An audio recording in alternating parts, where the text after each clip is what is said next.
Saya cerita sedikit tentang ibadatu hadil ummah. Nanti saya bacakan teksnya. Di antara kebaikan umat ini adalah jalan-jalan itu termasuk ibadah. Makanya sering ada ayat fasiru fil ardi. Jadi supaya sering jalan-jalan. Jadi ini sudah jalan-jalan masih nyari apa? Nafkah. Kadang-kadang ya dapat macam-macam. Yang soleh ya dapat ibadah, yang enggak soleh ya dapat macam-macam. Tapi saya cerita yang soleh lah, yang enggak soleh itu enggak boleh dibicarakan itu ya. Rahasia. Saya ini lama di Jogja, ya tahu lah kelakuannya orang-orang yang baik maupun yang setengah baik sampai. Ya semoga yang baik dilipat gandakan pahalanya, yang enggak baik diampuni. Tapi saya cerita sedikit. Di fikih kita, di kajian-kajian fikih kita, memang ada istilah ini harus didengar karena ini ngaji dan sama status kita sama. Al-wasiyah ila ta'ah ya ta'ah, terus al-wasilah ilal maksiyah ya maksiyah. Jadi kalau kita jadi perangkat taat ya ibadah, kalau jadi perangkat maksiat juga maksiat.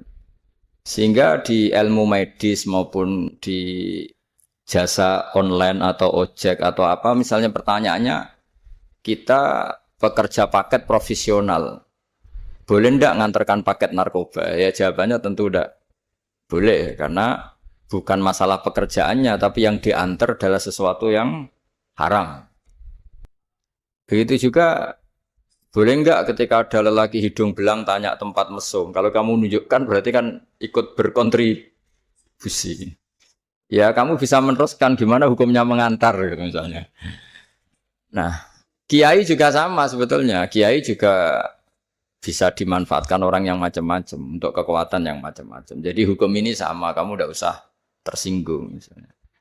Kalau di fikih biasanya disebutkan menjual pedang pada begal juga enggak boleh karena digunakan yang tidak baik. Begitu juga misalnya apapun profesionalitas kita, misalnya paket, kita nganter ke paket yang apa? Paket ganja misalnya. Fikih ini harus kamu ketahui dulu sehingga hukum turunannya, ingat Allah misalnya, ini bisa kena. Kita tidak boleh ingat Allah dalam keadaan maksiat yang enggak diridani Allah. Karena mau tidak mau fikih ini hukum dasar. Sholat pun bisa kena semprit. Misalnya kita sholat karena tugas, bukan karena lillahi ta'ala.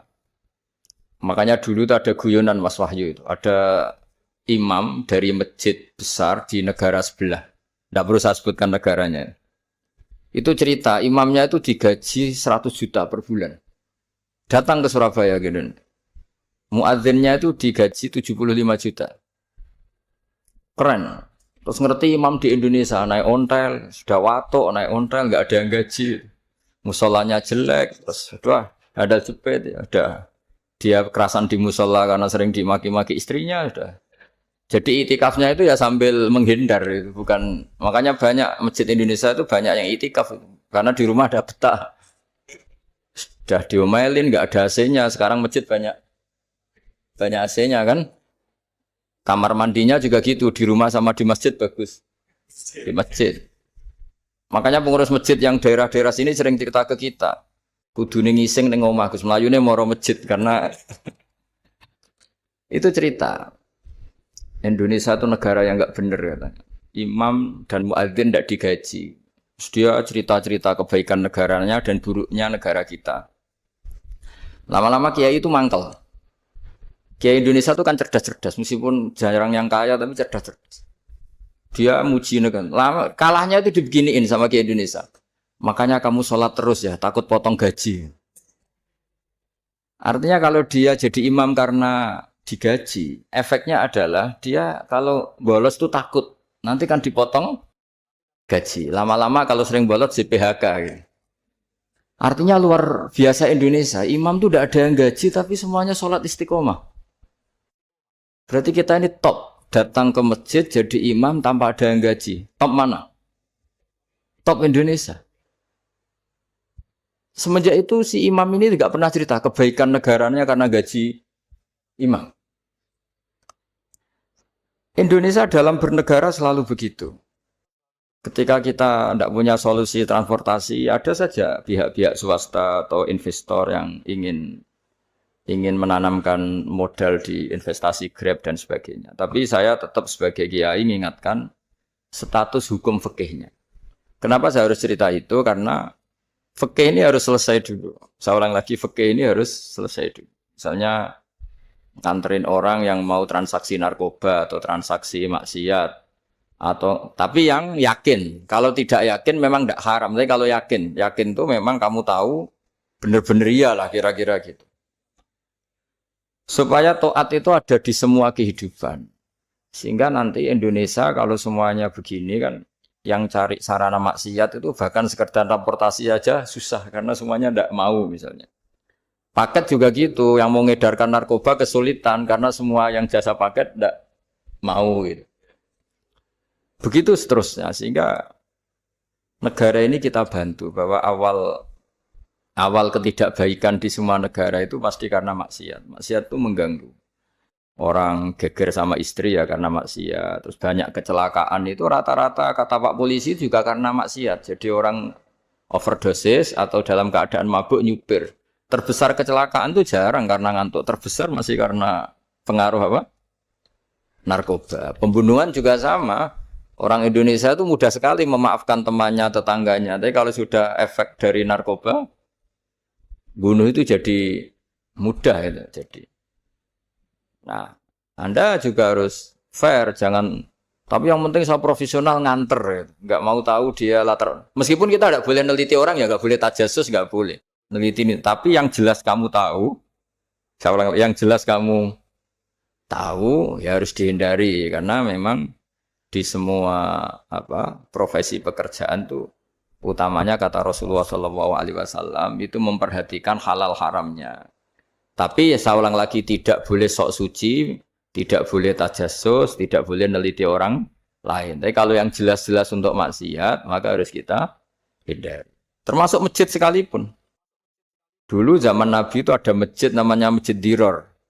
Untuk memecah konsentrasi sahabat. Sahabat itu begitu mencintai Nabi, mencintai Rasulullah. Ada orang kafir pinter, orang munafik pinter. Ini Muhammad harus ditandingi.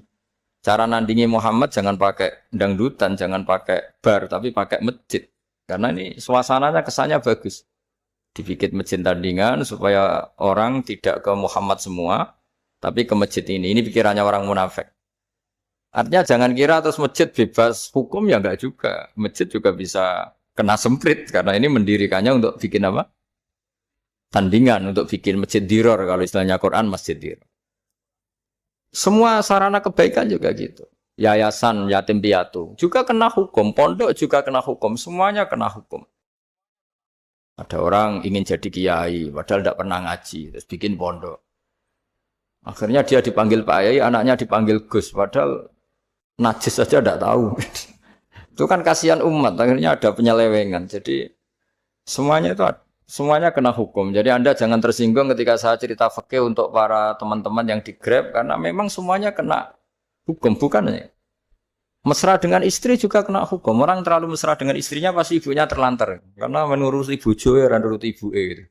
Kalau nuruti ibuke istrinya yang terlantar. Yang loyal sama teman ya istrinya terlantar. Yang takut istri temannya terlantar. Jadi itu semuanya kena hukum tanpa terkecuali. Nah, saya cerita sedikit tentang sholat, karena orang-orang Grab ini banyak yang sholat, kemudian harus cepat-cepat. Dulu ketika sahabat punya imam yang lama sekali kalau sholat, sehingga si sahabat yang satu, yang petani ini mufarokoh. Mufarokoh itu memisahkan diri, kemudian imamnya diselip. Itu boleh memang dalam fikih, kamu niat mufarokoh dulu. Mufarokoh itu niat bahwa kamu memutus hubungan dengan imam. Kemudian meneruskan sholat sendiri. Singkat cerita dua orang ini berdebat, Mu'ad sama Ar-Ra'i yang penggembala ini. Kamu munafik, sholat kok meninggalkan imam. Terus yang satu bilang kamu keterlaluan, sholatnya lama sekali. Singkat cerita dua orang ini lapor ke Rasulullah SAW. Uniknya Nabi itu membenarkan yang petani tadi. Kamu Mu'ad, jadi masalah. Agama ini tidak boleh jadi problem. Kalau kamu ngimami orang, jangan lama-lama. Di situ ada ibu-ibu yang ditunggui anaknya yang sedang menyusu, banyak petani yang nunggu macam-macam. Kayak pegawai POM ya ditunggu shift temannya, pegawai Indomaret juga gitu, apalagi Grab mungkin ditunggu penumpangnya macam-macam. Sehingga kebaikannya teman-teman yang kerja serabutan begini juga bergantung kebaikan imam tadi. Kalau sholat itu tidak boleh lama-lama. Apalagi wiridan, sholatnya aja nggak boleh lama-lama, apalagi wiridannya. Nah, kadang-kadang orang ngira kebaikan tuh nggak ada sempritnya, ada juga. Sholat tuh ya disemprit sama Nabi. Kalau terlalu lama juga disalahkan karena nanti agama ini menjadi apa? Problem, menjadi problematika. Nah, termasuk kebaikan kita ketika membolehkan ya atau mentoleransi atau mendukung pekerjaan mulai Grab dan lain-lain adalah agama ini rahmatan lil alamin. Dulu ada seorang sahabat tanya, ya Rasulullah, boleh enggak kita ngegeng di perapatan gitu? Kata Nabi, ya jangan kalau bisa. Tapi kita harus natahaddas, artinya itu tempat kita jagungan di perapatan, di tempat-tempat umum lah kira, di halte, Terus kata Nabi, enggak apa-apa, tapi fa'atu thoriq haqqaha, kamu harus memberikan hak jalan itu. Apa hak jalan itu? Satu, kamu amar ma'ruf, kalau bisa ya nahi mungkar, kemudian bikin suasana orang lain ini menjadi aman. Nah ini yang catatan. Kalau hitung saja, yang ikut Grab itu berapa hari? Nah, ini tuh energi besar kalau di atas 100, berapa? 100 ribu. Hitung ya teman-teman di Grab, 100 ribu. 100 ribu ini kalau soleh semua, atau setengah soleh lah, kalau soleh banget keberatan ya soleh, setengah soleh. Itu ada, ini sudah saya pikir, ada kebaikan yang menyebar di seluruh Nusantara yang berjumlah 100 ribu. Ini luar biasa. Ada kecelakaan dia menolong pertama, ada pemerkosaan menolong pertama. Mungkin ada pencurian, ada apa. Maka kata Nabi, kamu kalau harus di jalan, itu kamu berkontribusi amar ma'ruf nahi mungkar. Saya sering ke Jogja, karena saya mulai 98 di Jogja. Ya sering di terminal malam-malam. Saya ketika kecil itu sering diceritain orang nggak berani ke terminal ini banyak preman, nggak boleh ke terminal ini karena banyak preman. Ya mulai dari Sumatera, Jawa, hampir seluruh Indonesia. Kalau jam sekian sampai sekian sudah nggak berani karena banyak apa? Preman. Itu uniknya preman-preman itu selain dulu ditangani tentara dan polisi, itu urusan negara ya kali itu dan kita ngapresiasi. Itu hilangnya yang permanen itu bukan saja ditangani ABRI dan polisi, TNI dan polisi, tapi ditangani kultur. Banyak mulai orang soleh, santri dagangan di situ, ada ojek mangkal di situ, supir taksi mangkal di situ. Terus di sini orang-orang soleh yang menghalau ketika ada perempuan digoda atau perempuan dicopet atau apa. Terus lama-lama jadi kultur bahwa kebaikan ini dominan.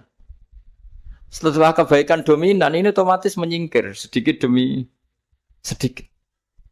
Jadi selain negara ini harus melakukan sesuatu yang seharusnya, yaitu menjaga masyarakat dari kriminalitas, sebetulnya yang paling awet dan paling mudah dilakukan itu tadi, kebaikan harus menjadi kultur bersama. Sehingga kalau terminal kemudian ada mbak-mbak jilbaban yang dagang, terus pak-paknya soleh, ada musola yang hidup, ojeknya juga gitu, terus supir taksinya. Lalu kebaikan ini menjadi nilai bersama. Saking jadi nilai bersama, ibu-ibu yang takut atas dirinya, nggak ngojek kecuali Pak ini karena terkenal amanah, nggak naksi kecuali Pak ini karena terkenal amanah. Dan kita Indonesia itu ingin seperti itu, sehingga amanah ini menjadi nilai bersama dan otomatis menjadi keamanan bersama. Sorong Jawa itu tego nitipno anake karena dijamin aman, tego nitipkan istrinya juga karena dijamin aman. Nah kalau kebaikan ini juga menjadi satu nilai jual dan kita bisa mengawal secara serius itu alhamdulillah betul. Lah dimulai dari mana? Satu, mental kita takwa. Kedua, sistem sosial bahwa kita terkoneksi oleh indukan ya, juga terkoneksi oleh kepolisian. Maksudnya karena kita terdaftar, kalau ada anak hilang kan tinggal ini yang bawa wahyu misalnya. Nah, jadi saya mohon semohon-mohonnya kebaikan ini harus jadi nilai bersama. Setelah terminal tuh banyak orang baik, otomatis yang ini tuh menyingkir. Akhirnya apa? Nanti yang bos-bosnya toko itu ya hanya nitipkan sama orang soleh. Yang mau nge-grab juga hanya titip sama yang soleh. Begitu seterusnya. Sehingga jadi siklus kebaikan yang bersama. Nah, ini yang dimaksud Quran wa tamiru bainakum bima'ruf. Iktimar itu namanya urusan bersama. Ya, saya ulang lagi ya. Jadi orang Arab kalau bilang iktimar itu urusan bersama. Sehingga bahasa Arabnya konferensi besar itu kalau di NU disebut apa? Muktamar. Muktamar itu menjadikan urusan publik dirembuk, itu namanya apa? Muktamar. Nah, di antara kebaikan yang diinginkan Islam itu wa tamiru bainakum bima'ruf. Urusan kebaikan ini menjadi urusan apa? Bersama. Ya saya contoh itu kecil saya itu mesti dikandani sama orang-orang tua. Jangan di terminal ini sampai jam ini. Jangan di perapatan ini ketika sudah jam begini. Tapi barokahnya orang soleh bertebaran di mana-mana itu. Yang tukang Grab ya di mana-mana, yang penjaga toko ya banyak yang soleh, yang ngojek, yang macam. Sehingga di terminal itu nyari tempat sholat ya gampang, cari tempat duduk ya gampang, nyari orang amanah ya gampang. Bahkan lama-lama yang nggak amanah ini nggak laku. Dan ini yang kita inginkan. Dan ketika nggak laku, akhirnya dia kalau ingin laku harus amanah. Atau ingin laku harus tobat. Nah, agama ini urusan bersama. Sehingga Allah mengistilahkan wa tamiru bainakum bima'ruf. Jadikan kebaikan ini urusan bersama. Sehingga karena ini urusan bersama, ketika kita jadi kiai juga harus, kalau misalnya tadi ada Gojek kok makmum, atau Grab kok makmum, atau supir bis kok makmum, kiainya harus cepat sholatnya. Jangan baca surat Baqarah. Nanti domel-domelin penumpangnya. Begitu juga ibu-ibu menyempatkan jamaah, waktunya tidak lama, di rumah sudah ditunggu anaknya yang masih menyusu. Makanya Nabi ngendikan idza amma ahadukum as-sholata falyukhaffif. Kalau kamu jadi imam, sholatnya harus relatif cepat. Fa inna fihim ad-dhaif badal hajat. Di antara makmum itu yang banyak punya urusan. Selain ada yang lemah, ada yang punya banyak urusan. Nah, terus ketiga, masalah kekayaan hati. Kekayaan hati ini penting sekali karena rata-rata teman di Grab itu kan miskin lah. Tapi jangan miskin sampai miskin hati gitu. Bahwa kamu nyari nafkah itu sudah ibadah, berkelana di buminya Allah juga ibadah, menyaksikan macam-macamnya orang itu juga ibadah. Bahkan menambah khazanah ilmu. Di antara warisan ilmu yang kita dapatkan dari Rasulullah SAW, misalnya kamu jalan-jalan, punya kaki dua, punya tangan dua. Gara-gara jalan-jalan sering ngerti orang yang buntung. Alhamdulillah meskipun saya hanya Grab, masih punya kaki. Terus ketemu orang buta ya gitu. Alhamdulillah ladzi afani mimma btalaka bih. Alhamdulillah saya terselamatkan dari seperti itu. Sehingga melihat orang maksiat juga gitu. Saya meskipun gini terselamatkan dari tempat maksiat, sehingga hidup itu tidak nelongso gitu. Ada nilai lebih yang kita punyai. Jadi di antara kebaikan Islam adalah orang disuruh ingat sisi nikmat. Nah, kalau nikmat itu sudah ada semua, kata Imam Ghazali, nikmat hidup. Kata Imam Ghazali, jika enggak ada kenikmatan yang Anda punyai, kamu datang ke kuburan. Disuruh datang ke kuburan. Dan kamu bilang begini, kenikmatan kembali ke dunia adalah kenikmatan yang diinginkan mulai yang mati zaman Nabi Adam sampai kiamat. Jadi kalau Fir'aun yang pernah jadi raja, Namrud, semuanya, bahkan orang-orang soleh sekalipun, kalau kamu tanya keinginan terbaiknya apa? Ingin kembali hidup untuk membenahi kesalahannya zaman hidup. Artinya apa? Kehidupan yang kita miliki sekarang adalah kenikmatan yang dirindukan mulai yang mati zaman Nabi Adam sampai kiamat. Maknanya apa? Kita punya kenikmatan yang luar biasa karena kenikmatan yang dirindukan oleh orang yang sudah mati mulai dulu sampai sekarang. Apapun masalah hidup Anda ini punya kenikmatan yang enggak tertandingi, yaitu namanya hidup. Barokahnya hidup itu kita bisa tobat. Setidaknya ingin tobat. Kalau enggak bisa tobat, ingin tobat. Makanya di Indonesia itu banyak nyuwun sewu, banyak maling yang anaknya itu soleh karena kalau ngandani anaknya tetap gini, wes le bapak tok sing nglakoni kowe aja. Bapak tok yang ngalami ini kamu jangan. Banyak di Indonesia orang nggak bisa baca Quran, anaknya hafid. Karena setiap bodoh itu tidak diwariskan. Wes le bapak tok sing bodoh kowe aja bodoh. Mungkin teman-teman di Grab juga gitu, bapak tok cong sing nasi pengen iku ojo. Jadi kebaikan begini itu akan terus-menerus diwariskan. Sehingga banyak orang tidak tamat SD anaknya dosen, nggak tamat SMP anaknya dekan.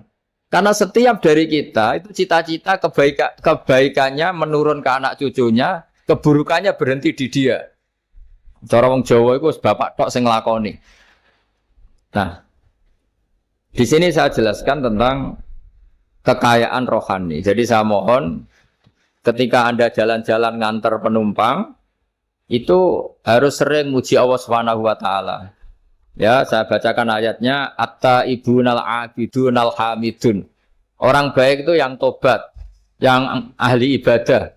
Di antara definisinya itu as-saihun, yang sering jalan-jalan. Siaka itu jalan-jalan. Jadi orang paling bejo sak dunia itu sampai harus jalan-jalan ibadah dapat uang. Tapi syaratnya ibadah. Sekali tidak ibadah dapatnya masalah kan? Sering gonjekkan orang cantik terus ingat istrinya tidak cantik.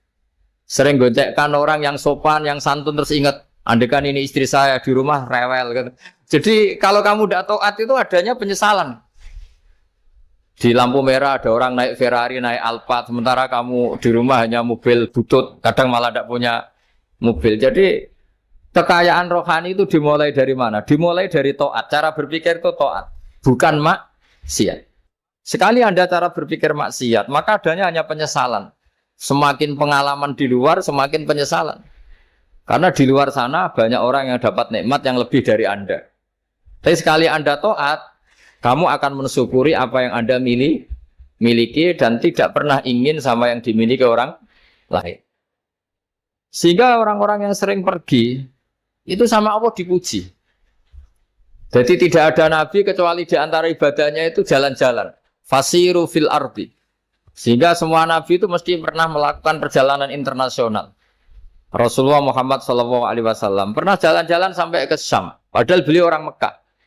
Nabi Ibrahim yang orang Syam pernah perjalanan sampai ke Mekah. Karena di antara kearifan itu ya dimulai dari apa?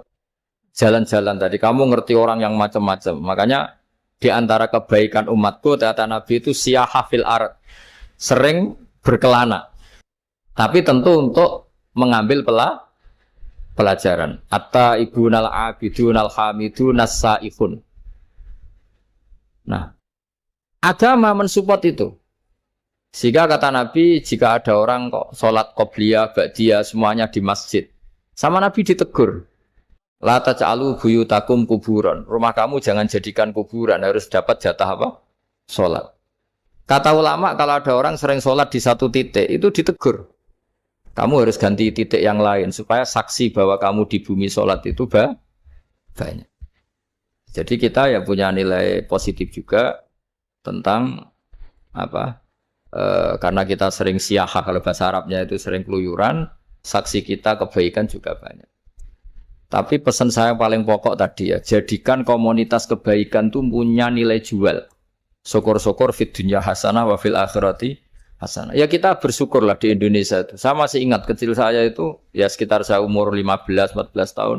Setiap mau pergi itu pesannya orang-orang yang sering pergi itu, jangan masuk terminal jam ini, di perapatan ini. Karena yang namanya preman itu dulu dominan. Sekarang sampai jam 2 ada orang pakai jilbab, kadang ya orang pakai peci, yang nggak pakai peci pun ke musola terus. Yes, pokoknya kebaikan itu jadi komunitas dan jadi nilai jual bahkan tadi. Misalnya ibu-ibu yang pergi malam itu kan mesti ada orang-orang yang jadi langganannya karena terkenal apa? Amanah. Yang dititipi anak juga pilih orang yang terkenal apa? Amanah. Nah, nilai amanah ini harus kita jaga terus. Supaya kamu ya bisa bekerja, orang lain juga nyaman karena amanah tadi. Allah juga senang karena amanah itu perintahnya Allah Subhanahu wa ta'ala. Dan Indonesia harus menuju ke sana. Pemimpin juga harus gitu. Pemimpin bawaannya amanah, bawaannya apa. Yang memilih dia juga senang karena nggak malu lah. Tapi kalau kita milih, ternyata kita pilih tahu-tahu ditangkap KPK, kan ya malu gitu. Dulu kita kampanye mati-matian, ternyata dia ditangkap KPK. Tapi kalau dia amanah kan ya senang. Sama kalau tukang Grab ketangkep satu karena penodaan atau karena pengkhianatan, yang malu juga semua. Karena kadang-kadang nanti digeneralisir seakan-akan semuanya seperti itu. Tapi dengan reputasi panjang, nggak pernah terjadi apa-apa dalam Grab kan otomatis lainnya juga terangkat. Nah, ini yang dimaksud wa'tamiru bainakum bima'ruf. Jadikan kebaikan itu urusan bersama. Makanya andekan negara itu sudah mengoptimalkan polisi, TNI untuk meringkus preman, oke itu baik. Tapi ya lebih awet lagi kalau itu ditopang apa? Masyarakat. Karena yang nggak amanah terkucilkan, terus akhirnya Grabnya nggak laku, akhirnya dia dipecat, akhirnya kan yang maksiat hilang, yang kriminal hilang, yang ada hanya Grab-Grab yang baik. Begitu juga di dunia apapun. Itu yang dimaksud wa'tamiru bainakum bima'ruf. Jadikan kebaikan ini urusan apa? Bersama. Nah karena kita baik, otomatis jadi teladan yang baik bagi anak kita, istri kita, tetangga kita. Dan karena kita baik, maka terhormat. Sehingga orang melihat Grab itu simpatik, respect, karena reputasinya baik. Nah karena orang respect, tidak dicibir. Barokahnya tidak dicibir, tidak mangkel. Barokahnya tidak mangkel, tidak saling ejek, bahkan tidak saling bunuh. Coba kalau kita jelek, dicibir orang, kita dalam keadaan mabuk, tidak terkontrol, bunuh. Jadi efek dari maksiat itu begitu buruknya. Sehingga penelitian itu mengatakan kebanyakan kecelakaan ya pemicu utamanya rata-rata ya nyupir dalam keadaan mabuk. Beberapa nyuwun sewu kasus-kasus kriminal rata-rata ya dipicu oleh hal-hal seperti itu. Makanya meskipun di luar saya tolong hindari narkoba, hindari hal-hal yang maksiat supaya pekerjaan Anda ini barokah. Kemudian yang terakhir saya beri ijazah tentang Al-Fatihah ya, karena ini surat yang populer. Kalau saya ijazahi Quran 30 juz pasti sampean nggak hafal. Atau ijazah surat Baqarah. Kalau mau Baqarah mau. Ijazahi surat Baqarah mau 2 juz setengah. Mau Mas Asep? Ya Fatihah aja yang gampang ya. Nah, aduh. Ya kulhu Fatihah ini paket ringan ini. Tapi pahalanya apa? Besar. Ini beda ya, artinya selama ini mungkin Anda baca tapi monoton ya. Tapi ini saya bacakan teks aslinya tentang istilahnya itu mazaya. Mazaya itu kelebihannya Fatihah. Saya baca Arabnya dulu, nanti ini terakhir ini ijazah. Tadi kan saran-saran umum tentang sosial. Ya, pokoknya jadikan kebaikan itu punya nilai sosial yang baik lah. Jadi nanti orang yang nggak amanah nggak laku, ya calon bupati, gubernur, presiden yang nggak amanah juga nggak laku. Begitu juga kiai yang tidak amanah juga nggak laku, suami yang nggak amanah juga nggak laku, istri yang nggak amanah juga. Sehingga kebaikan ini jadi nilai sosial yang dalam tanda kutip sudah keniscayaan ya. Yang diinginkan Allah itu seperti itu, bukan kebaikan yang dipaksakan karena kekuatan negara. Maksudnya kalau bisa kebaikan itu tidak usah dipaksakan. Memang sudah satu kebutuhan. Tak cerita-cerita di negara maju itu. Bahkan apapun jatuh itu nggak ada yang ngambil apa. Makanya gambarannya Mekah Medina kan gitu kan. Barang jatuh nggak ada yang berani apa ngambil. Itu saking sudah jadi sistem. Nah, sehingga banyak negara di Eropa itu yang sampai nggak punya tentara, nggak punya polisi karena kebaikan sudah. Nah kita kan masih capek, polisinya aja capek apalagi masyarakatnya karena ya kebaikan itu belum jadi nilai apa bersama. Nah kita selain ditopang negara, ada polisi, ada tentara itu kita usahakan kebaikan itu jadi nilai apa bersama. Tadi wa'tamiru bainakum bima'ruf. Dan kita punya reputasi yang bagus dalam bab ini. Saya masih ingat kecil saya itu yang jilbaban hanya keluarga kiai. Sekarang rata-rata masyarakat itu jilbaban. Dulu yang sekolah SMP, SMA itu jilbaban kadang dulu malah dilarang ya, harus sama seperti itu seragamnya. Sekarang sudah boleh. Dan nyaman. Lama-lama yang dapat simpatik ya yang pakai pakaian model tertutup seperti itu. Lama-lama gamane cara wong golek mantu ya golek yang seperti itu daripada yang blodor. Lama-lama jadi nilai bersama. Ya ingin saya seperti itulah. Di terminal juga sama. Orang mau makan tuh cari warung yang kelihatan ada ayat kursinya, pakai jilbab atau paling enggak dia enggak mungkin lah nyuguhkan yang tiren atau yang haram. Kan ada garansi sosial, ada apa? Ada garansi apa? Sosial dengan penampilan yang soleh itu kan masa iya nyuguhkan oplosan babi gitu misalnya itu. Jadi nilai sosial itu harus ya tadi harus benar-benar jadi nilai. Sehingga negara biar gak capek-capek.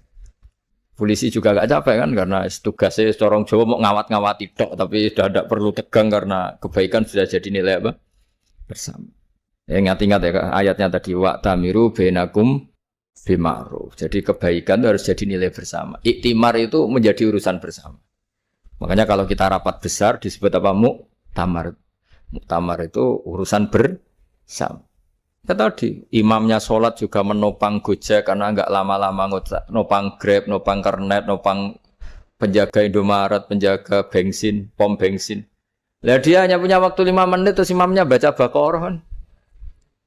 Iya imamnya mursyid, mungkin dia tambah lama tambah dapat aplaus dari muhibbinnya, tapi makmumnya dia tambah lama tambah dapat penghormatan dari pecintanya, tapi kitanya wah khusyuk wali kan dia dapat status naik lah kita yang sudah tidak ikut jadi wali diganggu apa pekerjaan. Kalau ada imam seperti itu sampai mufaroqah saja. Niat ya Allah sampai sini saja saya makmum orang itu. Silakan orang itu punya urusan sendiri dengan jenengan ya sudah atau salib saja apa? Dan itu boleh kalau dalam fikih namanya apa? Mufaroqah. Mufaroqah itu niat. Tapi kamu jangan langsung selonong mufaroqah, niat dulu. Pamit sama Allah bahwa sekarang mau mufaroqah. Tapi ya jadi sholat yang aneh kan, imamnya masih rukuk, kamu terus sujud, terus apa-apa selesai ya. Mungkin dalam pandangan itu orang lain ini maksudnya makmum gimana ini kok begini. Tapi sudahlah Allah Maha tahu. Insya Allah dimaklumi. Ya saya baca tentang Fatihah ya, karena sampean pasti sering baca Fatihah. Supaya apa sekaligus jadi jimat lah gitu. Jadi kalau kamu sering di jalan-jalan yang mungkin sepi atau mungkin kan tidak semua teman Grab itu nasibnya bagus yang di Semarang Jogja. Mungkin yang di Kalimantan di Papua kan ada yang 10 kilo gak ketemu rumah, ya kan? Ya lihat di TV-TV itu kan kasihan kan. Udah 10 kilo gak ketemu rumah, penumpangnya kewekar preman tuh kan. Ini makan orang enggak kan gitu. Kan ujiannya dua. Kalau penumpangnya cantik itu ya kecoba syahwat, kalau preman takut. Jadi orang itu selalu ujian nih. Sing sedengan itu kan jarang orang itu. Jadi kalau penumpangnya perempuan cantik ujiannya itu syahwat, kalau preman ujiannya ketakutan. Kalau orang yang lemah bawa uang ujiannya kamu ingin garong. Jadi hidup itu memang semuanya ujian. Liyabluwakum ayyukum ahsanu amala. Makanya saya sering ditanya oleh teman-teman, Gus, nah ujiannya kenal wong wedok elek piye sama? Kenal wong ayu ujiannya syahwat, kenal wong elek ujiannya ngenyek. Itu sama-sama dosa. Syahwat ya dosa, ngenyek juga dosa. Wah elek keriting untune metu ya dosa ngomong gitu. Kadang-kadang orang berpikir enak kancanan wong elek enggak dosa. Kata siapa kancanan wong elek itu ya dosa karena bawaannya ngenyek. Ngenyek itu menyepelekan itu. Makanya saya itu ya enggak mau berteman sampean. Nanti kan bawaannya ngenyek atau seneng ya enggak tahu. Ya sudah ana takdir saja kalau ketemu ya tak ulang ngaji gitu. Tapi ini ngaji terakhir, setelah ini ngaji biasa aja enggak usah resmi gini. Ngaji kok resmi aneh. Pokoknya nanti suatu saat kalau pandemi sudah berlalu saya akan ngaji Rebone, ini ngaji. Ini ngaji yang kurang bagus karena ngatur kiai kurang berkah ini. Nanti tapi ya lumayan lah masih mau ngaji. Ngaji kok tanggal ini jam ini. Sekarang suatu saat kamu tak panggil, Mas Wahyu datang ke sini jam ini tidak mesti bisa lah. Mungkin pas ada acara apa, oh, maaf ke sini pas ngecek pas apa. Jadi ya sudah tapi tak maafkan enggak apa-apa. Takdir ya. Tak bacakan supaya sampean tahu keramatnya bismillah. Nah, sebelum saya bacakan bismillah Fatihah tak beritahu tentang ilmu tafsirnya karena ini penting sekali. Fatihah itu dawuhnya Allah, tentu itu dawuhnya Allah. Saya ulang lagi itu kalam Allah. Tapi yang sudah diberikan kesampaian ke kita semua. Sehingga seakan-akan itu menjadi dawuhnya kita ke Allah. Jangan salah loh ya. Fatihah itu dawuh Allah tapi sudah diberikan ke kita. Sehingga posisi kita itu yang punya itu. Nah kenapa ini perlu dijelaskan? Karena nanti ada kalimat iya kana budu wa iya kana stain. Kalau itu masih kalam Allah berarti Allah ngomong ke kamu, ngendikan ke kamu, kepadamu aku menyembah. Masa Allah menyembah kamu? Nah, sehingga ilmu tafsir itu menyelesaikan itu dulu ya. Saya ulang lagi ya, sebelum sampean sering baca Fatihah, aku yakin ya sering baca. Tapi barokahnya ndak paham itu ndak pernah janggal. Enggak paham itu ya penting supaya ndak iskal, ndak janggal. Sebetulnya di kalimat itu ada yang janggal. Kalau Fatihah itu kalimatnya Allah atau kalam Allah, bagaimana dengan kata-kata iya kana budu? Masa Allah ngendikan ke kita, kepadamu kami menyembah. Masa Allah menyembah kita?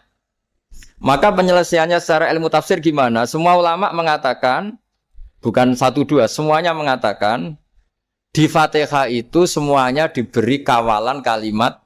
Saya ulang lagi ya, di Fatihah itu semuanya diberi awalan kalimat qulu, katakan wahai hambaku begini. Ya, katakan wahai hambaku begini. Nah, begini ini pelajaran dari Allah yang sudah diberikan ke kita. Terus kita mengatakan bismillahirrahmanirrahim, alhamdulillahirabbil, termasuk kita mengatakan iyyaka na'budu wa iyyaka nasta'in. Jangan bayangkan Allah ngendikan ke kita. Kalau Allah ngendikan kita berarti gini, hei wahyu ihdinas siratal mustaqim, tunjukkan saya jalan yang benar. Nah nanti kamu terus, ya Allah, Anda aja minta tolong saya minta tolong siapa kan? Jadi panjang kan? Ya, saya ulang lagi ya. Jadi itu di Ulumul Quran diterangkan gimana? Sebelum baca Fatihah, ya. Fatihah itu kalamullah, ngendikane Allah, tapi yang sudah diajarkan ke kita dan sudah milik kita, sehingga kalimat itu menjadi milik kita. Tapi ya kalamullah, tetap kalamullah, tapi sudah menjadi milik kita. Udah paham ya? Ya pinter naon. Ya, karena kalau tanpa penjelasan seperti ini, Anda akan iskal. Bagaimana Allah, iskal itu janggal, bagaimana Allah mengatakan iya karena butuh. Kan jadi aneh ya? Ya, jadi tak jelaskan secara ilmiah ya. Jadi kata ulama-ulama tafsir, ayat-ayat Quran seperti ini sebetulnya dimulai dari qulu, apa? Meskipun enggak dilafatkan. Itu kan sama dengan qul huwallahu ahad Muhammad, katakan kalau Tuhan itu satu. Ya namanya Quran itu kan kalam Allah, membina nabinya, membina umatnya. Makanya dikatakan atau enggak, di sini tersembunyi kata qulu, katakan. Ya, jadi ya ibarat apa itu? Kamu ngajari anak kamu lah, panggil jenengan bapak kulo. Itu maksudnya anak itu kalimat kamu, tapi kamu ajarkan ke anak kamu. Terus anak kamu bilang, Pak jenengan bapak kulo. Nah, ketika kamu mengatakan jenengan, bukan kamu mengatakan jenengan anakku, berarti anakmu itu bapakmu, kan lucu kan? Anak kamu ajari jenengan bapak kulo, kamu engkau bapak saya.